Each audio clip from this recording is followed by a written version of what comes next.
العالمين والعاقبة للمتقين والصلاة والسلام على سيد المرسلين أما بعد فأعوذ بالله من الشيطان الرجيم بسم الله الرحمن الرحيم إنما يريد الله ليذهب عنكم الرجس أهل البيت ويطهركم تطهيرا رب اشرح لي صدري ويسر لي أمري واحلل عقدة من لساني يفقهوا قولي سبحانك لا علم لنا إلا ما علمتنا إنك أنت العليم الحكيم إن الله وملائكته يصلون على النبي يا أيها الذين آمنوا صلوا عليه وسلموا تسلیما۔ نام محمد سے دلوں کو سرور ملتا ہے، نگاہ فکر کو تازہ شعور ملتا ہے، نگاہ فکر کو تازہ شعور ملتا ہے، اور نصیب کیسا بھی ہو، نصیب کیسا بھی ہو وسیلہ محمد کا دیکھ دیکھ۔ کیا سمجھ آئی ہے؟ نصیب کیسا بھی ہو وسیلہ محمد کا دیکھ دیکھ، خدا سے جو بھی مانگے ضرور ملتا ہے، خدا سے جو بھی مانگے ضرور ملتا ہے، بشرطے کہ عقیدہ بھی درست ہو، یقین بھی کامل ہو، اور دل سے وسیلہ پیش کیا جائے تو پھر جو مانگیں گے وہی ملے گا۔ حضرت امام شافعی رحمۃ اللہ علیہ کا فرمان ہے کہ میں نبی محمد صلی اللہ علیہ وسلم کی اولاد سے محبت کرتا ہوں، اور یہ واجبات دین میں سے ہے۔ فرماتے ہیں کہ آل رسول کی محبت میرا ذریعہ نجات ہے، اور وہی حضرات اللہ کے حضور میرا وسیلہ ہیں۔ میں امید کرتا ہوں کہ قیامت کے دن ان کے وسیلے سے ہی مجھے میرا نامہ اعمال دائیں ہاتھ میں دیا جائے گا۔ پھر فرماتے ہیں اہل بیت کو مخاطب کر کے، اے اہل بیت، تم سے محبت ہم پر فرض ہے۔ توجہ رہے، اے اہل بیت، تم سے محبت ہم پر فرض ہے اللہ تعالی کی طرف سے، کیونکہ یہ اس نے قرآن میں فرمایا ہے۔ تمہارے عظیم المرتبت ہونے کے لیے، یہ کون فرما رہا ہے؟ میں کس کا کلام پڑھ رہی ہوں؟ حضرت امام شافعی رحمۃ اللہ علیہ، کیونکہ آپ کے اوپر اہل بیت کی محبت کا غلبہ اتنا زیادہ تھا کہ لوگ ان کو رافضی کہنے لگ گئے تھے، یعنی لوگ ان کو کہتے تھے کہ آپ شیعہ ہو گئے ہیں، اس لیے آپ کے اوپر اہل بیت کی محبت کا غلبہ ہے۔ انہوں نے ان کے جواب میں یہ کلمات فرمائے کہ اگر اہل بیت کی محبت کرنے سے کوئی رافضی ہوتا ہے تو پھر سن لو میں رافضی ہوں۔ بات کی سمجھ آ رہی ہے آپ کو؟ پھر اتنی خاموشی کیوں ہے؟ اگر سمجھ آ رہی ہو تو پھر زندہ ہونے کا ثبوت پیش کریں نا۔ آپ فرماتے ہیں کہ اے اہل بیت، تمہارے عظیم المرتبت ہونے کے لیے اتنا ہی کافی ہے کہ جو تم پر درود نہ پڑے اس کی نماز ہی مکمل نہیں ہوتی۔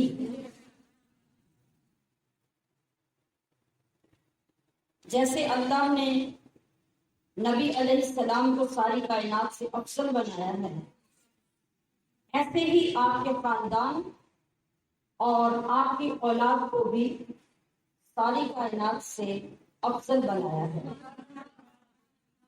عالی گھرانہ، عالی نسب، عالی خاندان۔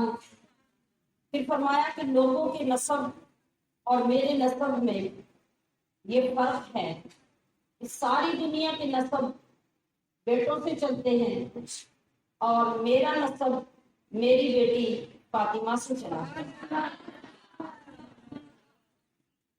اور آپ نے ارشاد فرمایا جو شخص میری اولاد پر کوئی احسان کرے اور میری اولاد کمزوری یا غریبی کی وجہ سے اس کا بدلہ نہ دے سکے تو قیامت کے دن میں محمد اس کا بدلہ دوں۔ حضرت ابن عباس رضی اللہ تعالی عنہ روایت فرماتے ہیں نبی کریم صلی اللہ علیہ وسلم نے ارشاد فرمایا احب اللہ لما یرزقکم من نعمہ، لوگوں اللہ سے محبت کرو اس لیے کہ وہ تمہیں طرح طرح کی نعمتیں عطا کرتا ہے، تمہیں غذا پہنچاتا ہے، تمہاری پرورش کرتا ہے، اس لیے اس کا حق ہے کہ تم مجھ سے محبت کرو۔ پھر فرمایا وَأَحِبُّونِي، مجھ سے محبت کرو بِحُبِّ اللہ، اس لیے کہ اللہ مجھ سے محبت کرتا ہے، اللہ کی محبت کی وجہ سے مجھ سے محبت کرو، پیچھے کا رب قائم رکھے۔ اللہ سے محبت کرو اس لیے کہ وہ تمہیں پالتا ہے، تمہیں غذا دیتا ہے، تمہیں اپنی طرح طرح کی نعمتوں سے نوازتا ہے، تو وہ حقدار ہے کہ اس سے محبت کی جائے۔ پھر فرمایا مجھ سے محبت کرو اللہ کی محبت کی وجہ سے کہ اللہ مجھ سے محبت کرتا ہے، لہذا محبوب کا محبوب بھی محبوب ہوتا ہے۔ پھر فرمایا وَأَحِبُّوا اہل بیتی، اور میرے اہل بیت سے محبت کرو بحبتی، اس لیے کہ میں ان سے محبت کروں۔ کیسا جوڑ دیا سارے رشتوں کو، ایک چین بنا دی، سلسلہ بنا دیا، ایک لڑی بنا دی۔ اللہ کی محبت، رسول اللہ کی محبت اور اہل بیت اطہار کی محبت یہ آپس میں جڑی ہوئی ہے۔ اور جو شخص ان میں سے کسی محبت میں بھی کمی کرے گا اس کے مطابق اس کے ایمان میں کمی آتی جائے گی۔ ہمشیران محترم، اللہ رب العزت نے جو کچھ بھی ہمیں عطا فرمایا ہے اس سب کو پیچھے کی طرف دیکھتے جائیں تو سب کی ابتدا اور سب کی انتہا محمد الرسول اللہ کی ذات کرتی ہے۔ اللہ تعالیٰ قرآن مجید میں ارشاد فرماتا ہے هو الذی خلق لکم ما فی الارض جمیعا، اللہ وہ ہے جس نے تمہارے لیے وہ سب کچھ بنایا جو زمین میں ہے۔